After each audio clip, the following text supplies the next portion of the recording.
Hello, and it's me again, Baird from Bristol Meantime. Today we're going to be taking a look at a big brand name watch, the Alpina Seastrong. This particular watch I've been eyeing for a long time. This model was redesigned in 2016, was introduced at Baselworld in 2016. I've been wanting to look at this one for a long time. I finally got my hands on one, and I want to look at it and compare it to maybe some of the other watches in the price range that this one falls in. But first off, let's take a look at the specifications of the watch. Now, incredibly enough, Alpina is a Swiss watch brand that was almost killed in the quartz crisis and was resurrected in the early 2000s that isn't owned by the Swatch Group. It's actually owned by Frederic Constant, who brought the brand back in 2000 after they pretty much died off in the 80s and 90s. Frederic Constant, obviously a few years ago, purchased by the Citizen Watch Group, so Alpina is owned by Citizen. Now, this watch is a little bit larger than some of the watches you'll see in the price point of this one. This watch is 44 millimeters across, but only 49 lug to lug. And what that means is that while it's a big watch, 44 typically large, I like to wear a 40 myself in the diver, 40 to 42. It doesn't actually feel that big when it's on the wrist because it isn't that tall. This watch also, as you can see, is cushion cased, which is why I bought it. I do love a cushion case, as you saw in my last video, and I think that gives it a unique look. Also, when you look straight on, even if, again, this watch kind of gives you the best of both worlds. If you like round watches, it is round, and if you like cushion case watches like I do, you do have the cushion case, but it's subtle enough that if you don't like cushion case watches, you could still enjoy this watch because it is round. Now, it is 13 millimeters thick, a little bit wider than maybe like a luxury dressy diver, maybe by a millimeter or two, but it still fits nicely under the shirt. I've been wearing it all week, and it's never bunched up my shirt or anything. Always slides right under. The bezel is aluminum, which is nice. I like an aluminum bezel, and we'll get into that in a little bit. Some of the old world touches. I'm not huge on the new ceramic bezel shininess. It's nice, but there's something about an aluminum bezel, and this one has one. All these indices here are painted. They do have lume on the bezel, and they are raised, which to me reminds me of the 2011 Tissot Seastar. While we're on the subject of the bezel, let me show you something about this particular watch. And I noticed that other people have complained about this too. The bezel is 120 clicks, but the grip, as you can see, it is rather smooth with just a little bit of grip at about every 2-hour point. I have not really found toughness turning it, but I do feel my thumb sliding a little bit, like right in here. It slides with no grip. That's I don't notice it as far as looks, but it is a strange design choice, and I think had it been coined all the way around, would be much easier to turn. Now, while we're on that subject, the crown is the same way. Alpina's gotten its reputation for having these smooth crowns with this rubber grip. Now, I'll tell you this, as far as wearing it on the wrist, the big crown does not cut your skin, anything like that, and that's nice, but it is rather, it can be a little hard to grip. I have to do it almost like this. You can't just kind of do it with the end of your fingers. I have to use the knuckle of my thumb and the knuckle of my finger to kind of turn it off. Once it does, though, nice satisfying pop. Let's see. Oh, it's the longest threads in the world. There it went. Did you hear that? And it has similarly, when you're putting it back in, a really nice, hear it? Oh, a really nice action to put that back in. So you just, you hear the pop and you just start to turn. And here, like I said, it seems pretty easy until you get to about the end, and then you want to slip. Now,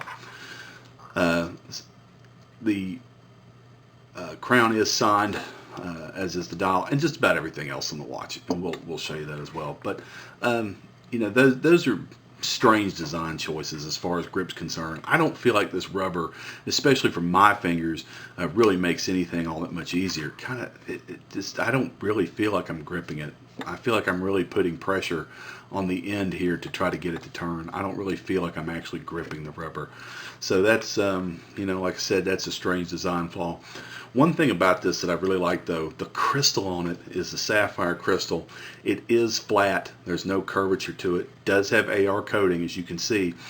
Beautiful. It's almost clear. You don't even notice it's there. Or you really don't. When you're wearing it, it looks like it doesn't have a crystal. And it does flow into the bezel quite nicely. As you can see, very flat. Another thing I like about this bezel is the raised edge. There is a raised edge. The bezel raises up just slightly above the case.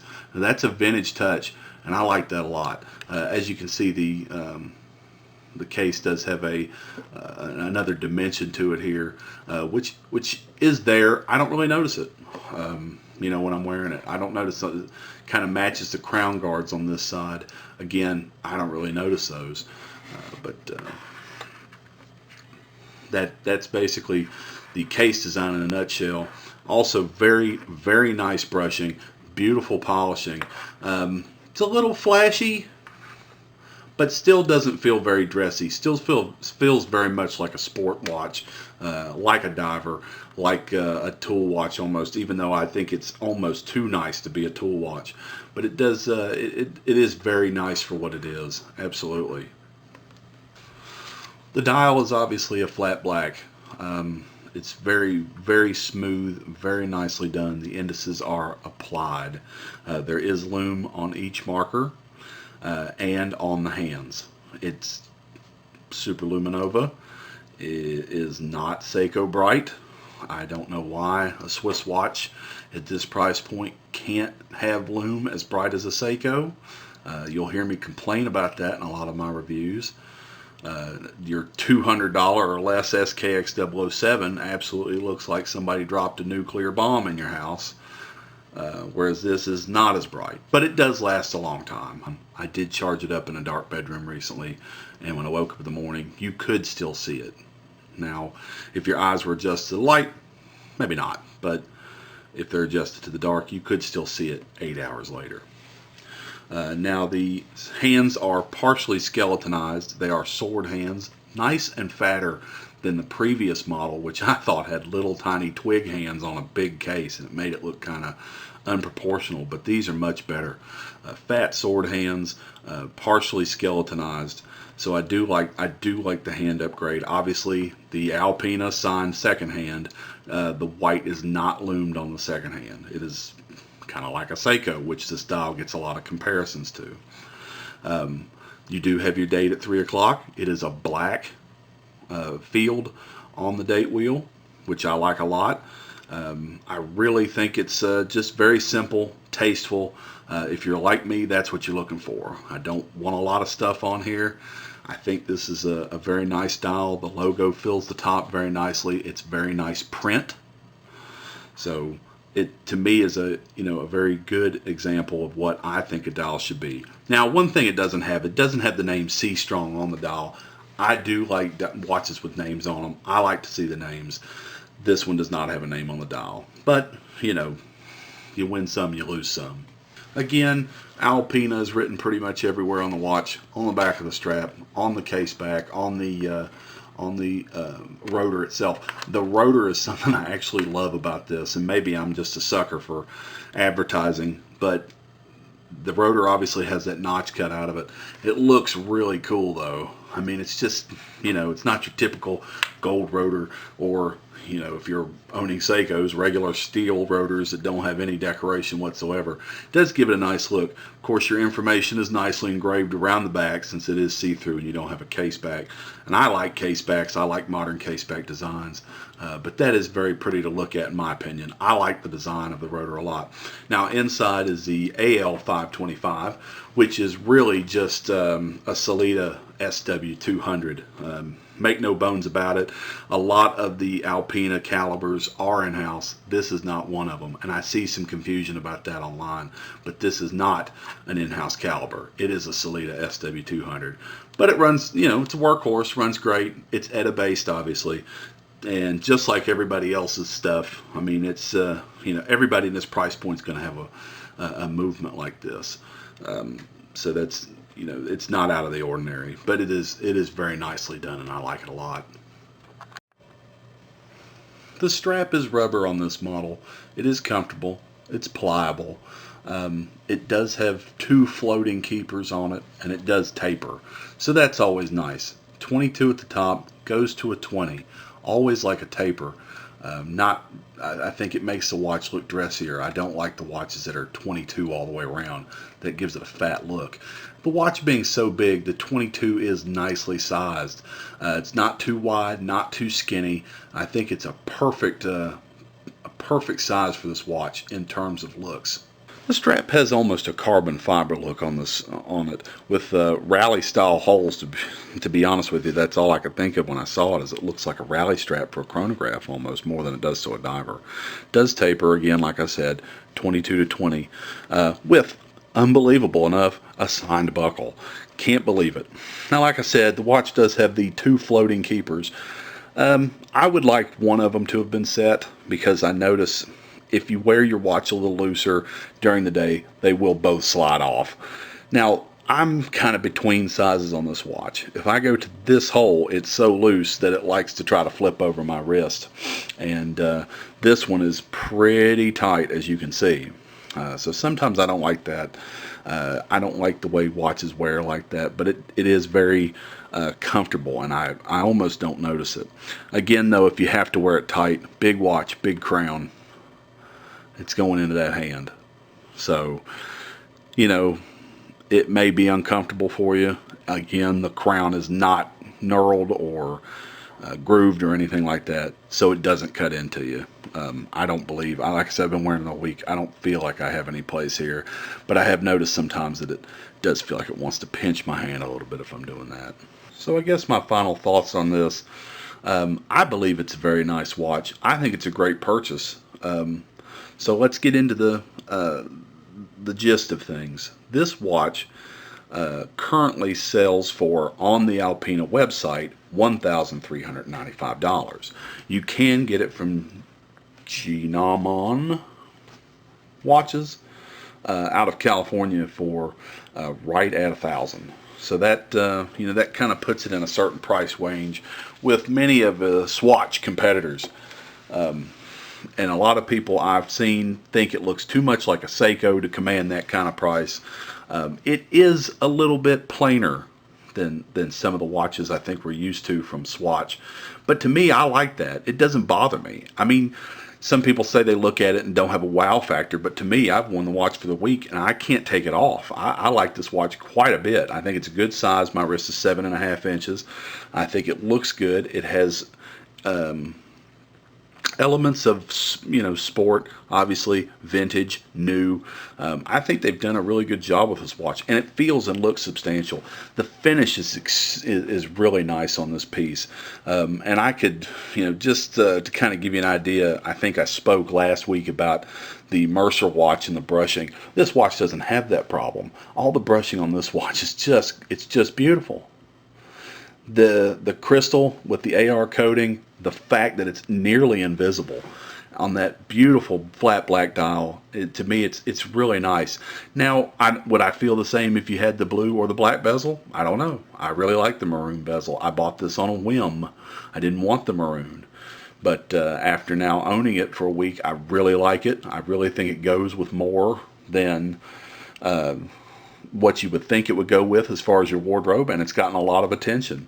I also, one last thing, I love the Alpina logo in print. I'm not huge on applied markers for the logos. I like the print, and I think the print looks very nice. The logo is well sized. So to me, this is a great watch, and it's a great alternative to the Swatch watches that are out there. Just to kind of give you an idea, you have 4 Swatch watches in the same group You have the Hamilton Scuba, which runs $778, so a little bit less, with the Powermatic 80, which in my opinion is just ripping you, the customer, off, because it's an ETA-based movement that they've just, oh, it makes 80 hours, but you don't get the 28,800 beats per hour. And maybe that doesn't matter to you. It does to me, but to each his own. But again, Tissot Seastar has just been redesigned, and we'll talk about that. I have a 2011 and I liked it a lot, but the new one to me is abysmal. It looks terrible. It does have touches of the previous Seastar in it, but it looks cheap. It looks cheap. I don't know what they're doing with that watch. I really don't. Tissot Seastar comes in with 725. Again, Powermatic 80. No choice. Used to have an ETA. Mine has an ETA 2824. Beats at 28.8. Powermatic 80 beats at 21.6. Yeah, you get 80 hours power reserve, but you also don't get that luxury look. That'd be like saying, oh, well, you get the Ferrari, but we're going to have a Ford engine in it. You know, it's just not the same. And like I said, that doesn't bother everybody, but it bothers me. The Mito Ocean Star Titanium, the Ocean Star Captain 5. Beautiful watch, by the way. $1,040. Powermatic 80. The only oddball out of this is the Longines Hydra Conquest, which has an L619, which is also modified to 25,200 beats per hour. So it's 7 ticks a second and has only a 62-hour power reserve at 1275. But the Hydra Conquest, the looks are, they're,